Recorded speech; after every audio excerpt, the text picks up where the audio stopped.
कल्पना कीजिए, देश आजाद हो रहा है, लाखों लोग सड़कों पर हैं, हर तरफ उम्मीद है, डर है और एक नए भारत का सपना है। लेकिन इसी ऐतिहासिक पल में एक सवाल चुपचाप जन्म लेता है, भारत का पहला प्रधानमंत्री कौन बनेगा? अगर मैं आपसे कहूं कि जिस व्यक्ति ने 17 साल तक भारत पर राज किया, जिसके नाम पर एयरपोर्ट, सड़कें और संस्थान बने, उसे प्रधानमंत्री बनने के लिए एक भी वोट नहीं मिला था, तो फिर सवाल उठता है, पंडित नेहरू प्रधानमंत्री कैसे बने? जबकि कांग्रेस के अंदर चुनाव में हर प्रदेश ने एक ही नाम चुना था, सरदार वल्लभ भाई पटेल। तो क्या लोकतंत्र को किनारे रख दिया गया?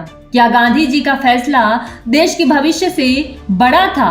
और सबसे बड़ा सवाल, अगर सरदार पटेल प्रधानमंत्री होते तो क्या आज का भारत अलग होता?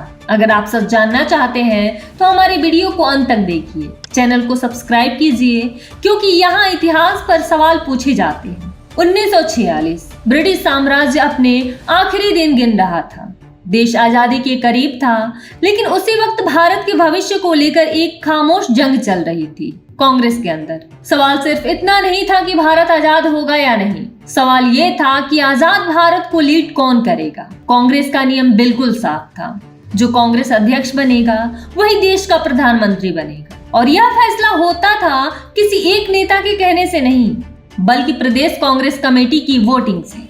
जब वोटिंग हुई तो नतीजे चौंकाने वाले थे। देश के 12 बड़े प्रदेशों ने एकमत होकर जिस नाम पर मुहर लगाई वह था सरदार वल्लभ भाई पटेल का नाम, और पंडित नेहरू, उनके खाते में एक भी वोट नहीं आया, क्योंकि लोकतांत्रिक नतीजे आने के बाद भी अंतिम फैसला अभी भी बाकी था। यहीं से कहानी अचानक एक नया मोड़ लेती है। जब कांग्रेस के अंदर चुनाव के नतीजे महात्मा गांधी तक पहुंचे तो सबको लगा अब फैसला साफ है, सरदार पटेल ही भारत के पहले प्रधानमंत्री बनेंगे। लेकिन इतिहास अक्सर नतीजों से नहीं बल्कि निर्णयों से बनता है। गांधी जी ने नतीजे सुने और फिर एक वाक्य बोला, पंडित नेहरू को प्रधानमंत्री बनना चाहिए। इस एक लाइन ने पूरी लोकतांत्रिक प्रक्रिया को खामोशी से रोक दिया।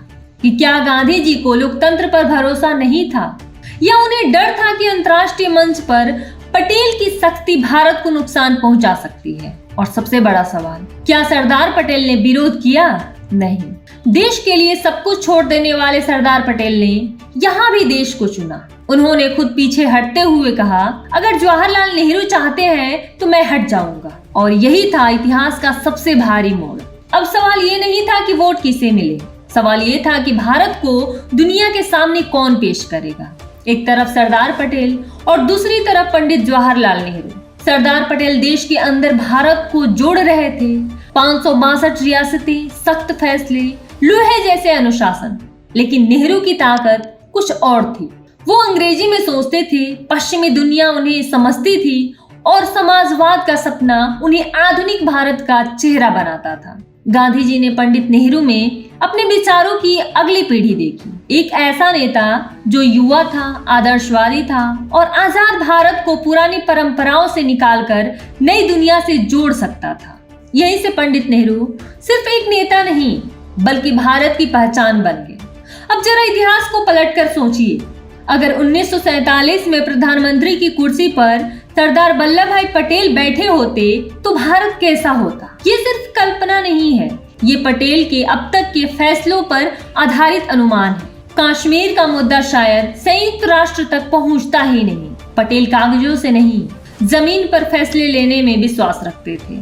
आर्थिक मोर्चे पर कट्टर समाजवाद की जगह एक व्यवहारिक मिक्स्ड इकोनॉमी उभरती, जहां उद्योग और व्यापार को शुरुआत में ही खुली छूट मिलती।